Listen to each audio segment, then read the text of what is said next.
L'osier, c'est une culture de niche. Je veux dire, il y a tout qui reste à faire. Il faut développer le marché. On a des clients belges, allemands, suisses, espagnols, français. Il faut se dépatouiller pour trouver les machines parce qu'il n'y a pas de machines qui existent. Et c'est le côté intéressant, quoi. À Limmersheim, près de Strasbourg, la ferme Kiefer développe une nouvelle culture de niche, l'osier destiné à la vannerie, ou l'art de fabriquer des objets tressés à partir de fibres végétales. C'est une culture très nouvelle sur notre exploitation. Ça fait 3 ans. Quand on les met en culture, donc on choisit nos parcelles. Elles ont un moins bon potentiel par rapport à nos cultures, maïs, blé, tout ça. Ça reste des parcelles correctes. Il y a des endroits, il y a des mouillères dedans, il y a des choses comme ça. Donc finalement l'osier, une fois qu'il est implanté, si on la soigne bien, notre roseraie, on arrive à récolter une vingtaine d'années. On produit nous-mêmes nos plants. On prend les plus grands brins qu'on récolte d'osier. Et après on fait des boutures de cette taille-là, donc tous les qui ont 20 cm. On va les mettre tout de suite en jauge pour qu'elles se dessèchent surtout pas. Et donc les 20 cm, on les enfonce entièrement dans le sol. Si c'est déjà bien sec en février, si c'est les vacances scolaires, comme ça on a de la main d'œuvre, on embauche nos enfants et les copains aussi pour planter parce que on met quand même 120 000 plants à l'hectare. Et donc on roule avec la petite planteuse qu'on a faite. On a les brins devant nous et on les plante juste devant. Et là donc c'est 300 m/h, donc c'est très long. Une fois planté, il faudra 3-4 ans au plant de saule pour produire des brins d'osier adaptés à la vannerie. La première année, il y a 2 ou 3 petits rejets comme là, quoi. Donc là après de ceux-là on va les couper en automne. On aura ensuite, juste à côté, il y a une parcelle qui est en 2e année de production. Donc là, on voit bien le... Là, on avait planté un brin. Il y a un brin qui est parti l'année dernière. Et donc, on l'a coupé pour la récolte. Et après, il y a chaque petit œil qui reste va de nouveau redonner un brin, quoi. Et donc, au bout de la 3e, 4e année, on arrive vraiment à la production correcte. La première année, les brins sont pas...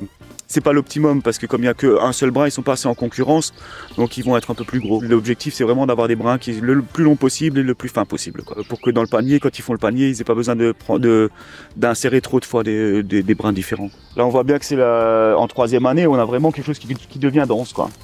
Donc si maintenant on aurait dû compter le nombre de brins, là c'est juste... ouais. Là il y en a au moins une vingtaine par pied, quoi. Après 3-4 ans de production, les brins sont suffisamment nombreux et fins pour intéresser les vanniers. Mais un autre critère essentiel est la longueur du brin. Il convient donc de tailler puis récolter l'osier à la bonne longueur. Ce qui est le plus demandé, c'est ça en fait, en gros. Donc c'est de 80, 1 mètre, 1 mètre 20, 1 mètre 40, 1 mètre 60.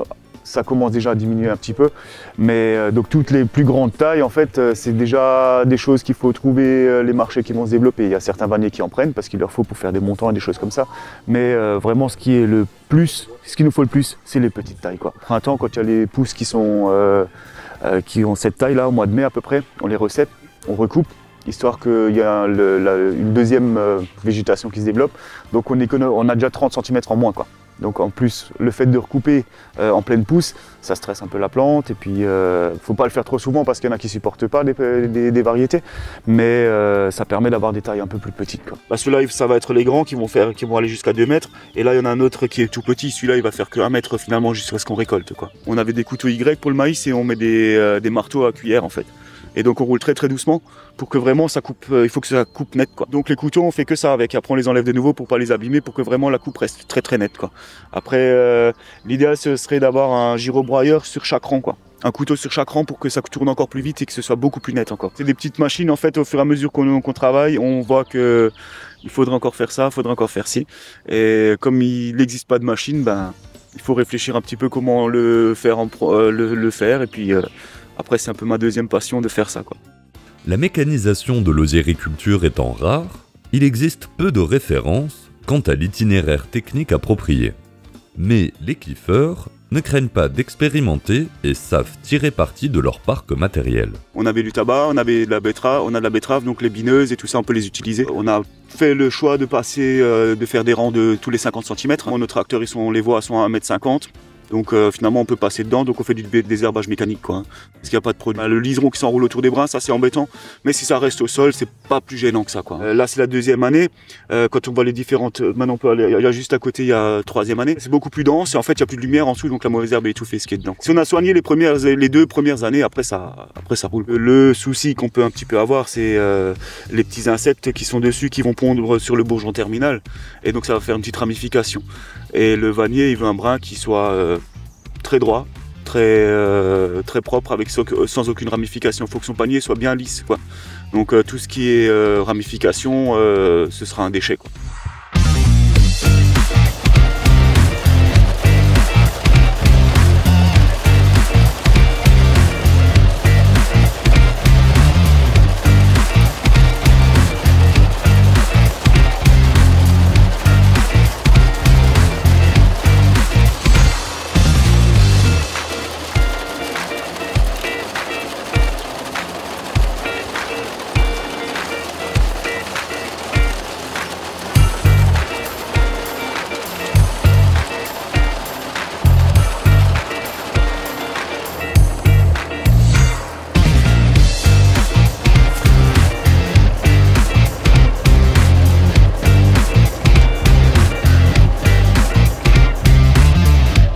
On récolte une fois que les feuilles sont tombées, 3 semaines après, histoire que la sève soit vraiment redescendue jusqu'au pied. On la soigne vraiment, on fait attention qu'on ne blesse pas les plantes quand on récolte, des choses comme ça quoi, parce que pour vraiment que la plante elle reste là pendant 15 ans quoi.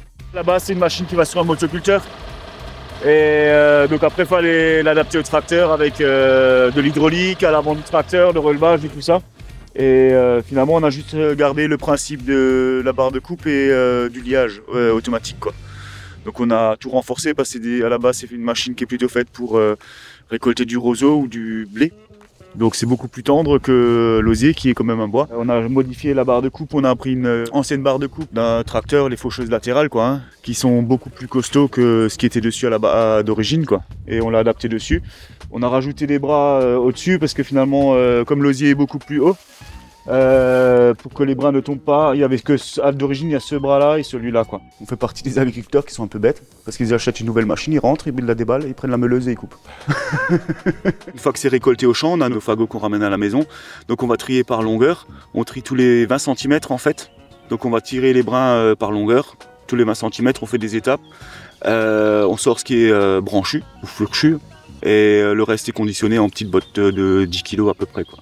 L'objectif c'est vraiment d'avoir un produit de qualité, histoire que les vanniers soient satisfaits de notre produit. Fourchu on enlève, on met de côté parce que la grande là on peut la récupérer. Donc on l'enlève, tout ce qui est liseron, en fait on l'enlève là en même temps. Et on regarde, au niveau qualité en général ça se voit assez vite, une fois qu'on a l'œil, on le voit assez vite s'il y a des défauts ou pas. Le risque c'est de se prendre des claques comme là.